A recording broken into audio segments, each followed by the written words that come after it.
ஹாய்ங்க, நாங்கள் தான் உங்கள் சித்த விலாகர்ஸ். இன்றைக்கி நம்ம என்ன பார்க்க போகிறோம் அப்படின்னா, லாஸ்ட் வீக்கில் சொன்ன மாதிரி நீ பெயின்கான யோகாசனா பற்றி பார்க்க போகிறோம். சுகர் பிபிக்கு அப்புறமா காமனாக எல்லார் வீட்லேயும் இருக்குது நீ பெயின் தாங்க. அதுலேயும் விமன்ஸ் தான் அதிகமாக இருக்காங்க. இந்த நீ பெயின் எதனால் வருது அப்படின்னு பார்த்தோம்னா, ஃபர்ஸ்ட் ஒன், ஏதாச்சும் அடிபட்டு வரலாம். எக்ஸாம்பிளுக்கு ஸ்போர்ட்ஸில் நம்ம ஏதாச்சும் இன்ஜுரி ஆச்சு அப்படின்னா இந்த மாதிரி நீ பெயின் வரலாம். செகண்ட் ஒன், ஏதாச்சும் இன்ஃப்ளமேஷன் ஆகியிருந்தா வரலாம். இதில் முக்கியமாக இந்த செகண்ட் சொன்னது தான் அதிகமாக நம்ம கிட்ட இருக்குது. மூட்டுகளில் இன்ஃப்ளமேஷன் எப்படி வருது அப்படின்னு பார்த்தோன்னா, அவங்க ஏஜ் பொறுத்து வரலாம். இல்லைனா ஒபிசிட்டியாக இருந்தாங்க அப்படின்னா இந்த நீ பெயின் வரலாம். இல்லைனா இன்ஜுரி ஆனதை நம்ம கவனிக்காமல் விட்டதுனால கூட இந்த நீ பெயின் வரலாம்.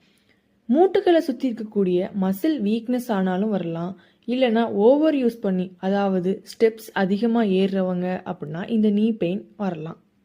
சரி, ஓகேங்க, இதை ரெடியூஸ் பண்ணி எப்படி மூட்டு வலியை குறைக்கலாம் அப்படின்னு பார்த்தோன்னா, ஃபர்ஸ்ட் போஸ் என்னன்னு பார்த்தோன்னா சைல்டு போஸ்.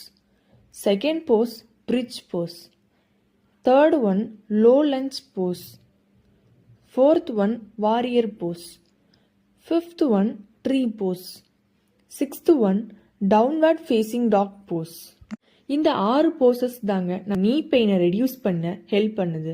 எவ்வளோ நாள் தான் நீ பெயினோட நடப்பீங்க?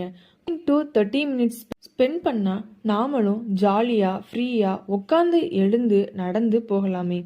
இன்னைக்கு நாங்கள் சொன்ன இன்ஃபர்மேஷன் உங்களுக்கு பிடிக்கும். நெக்ஸ்ட் வீக் இதே மாதிரி ஒரு கண்டென்ட்டோட நாங்கள் வரோம். பாய்ங்க, stay healthy and keep smile.